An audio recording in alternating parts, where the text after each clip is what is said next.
All right, daily vlog, here we go.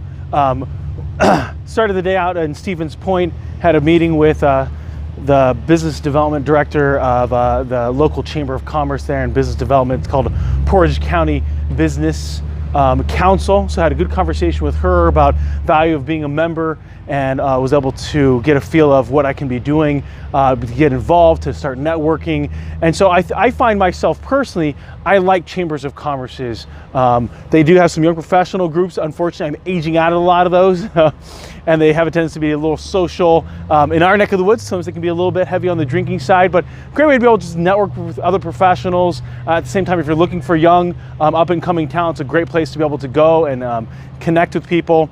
And so for me, I like to go right to the source, understand about what they're doing, what are some of the activities, start getting involved. If there's an opportunity to join like the chamber, like the new members committee, or they have ambassadors, I'll look at that opportunity as well. And then went to I was there at the office and then had an interview. One thing that I would say is if there's things that are on your mind thought-wise, typically, and they might shade you in a negative light, don't bring them up. When I asked this individual about like their experience, give me a time where they dealt with a difficult customer, unfortunately they revealed too much of themselves. And although the end result was a good situation where he was able to help this customer who was irate, his thought process was not something that was agreeable with what we were looking for the specific position I was interviewing for. That's one thing that I will tell people, that when you're interviewing, I don't ask about successes. I want to know failures. I want to know weaknesses. I want to know things that you dealt with that were problematic, things where you made mistakes. I want to know that you're learning and doing some good things in that capacity.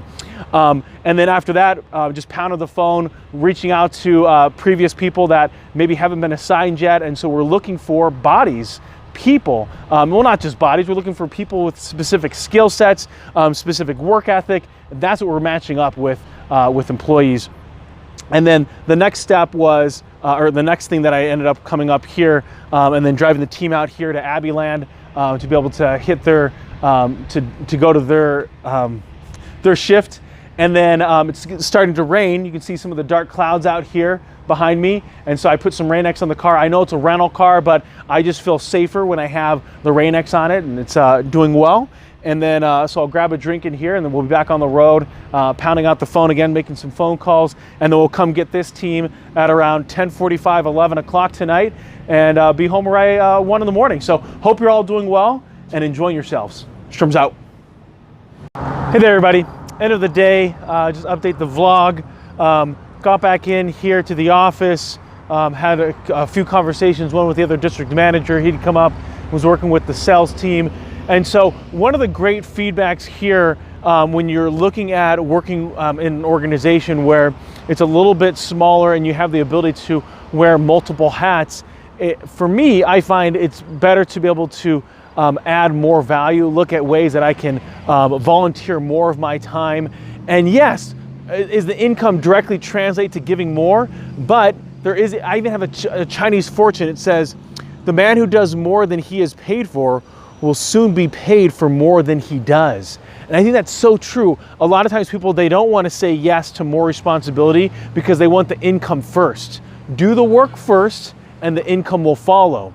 At the same time, be strategic. So if you feel like you're being underpaid after you've been doing two people's jobs for a while, then maybe it's an opportunity for you to have a conversation with people.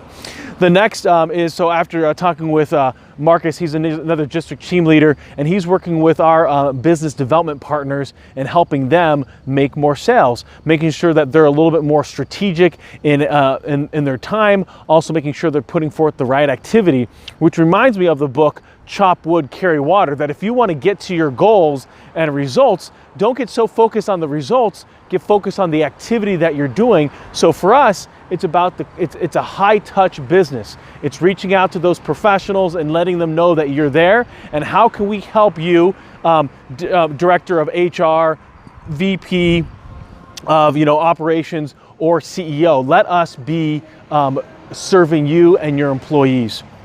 Next is was able to have a nice loop around on someone that came in for an interview last week, and they even we sent them some assessments, and they did okay, but they weren't really ideal for our business. We're pretty high on rejection and very much more sales, and so it's a pretty high-paced business. So I reached out to a friend of mine who runs a call center here called West Corporation.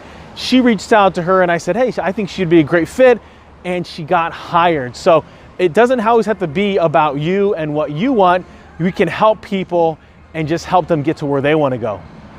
Again, if I had my own title, I'd call myself Chief People Builder. It's about 7 o'clock, 6:30, I started doing some social media posts, scheduling things out. Hope you're doing great. Sherm's out.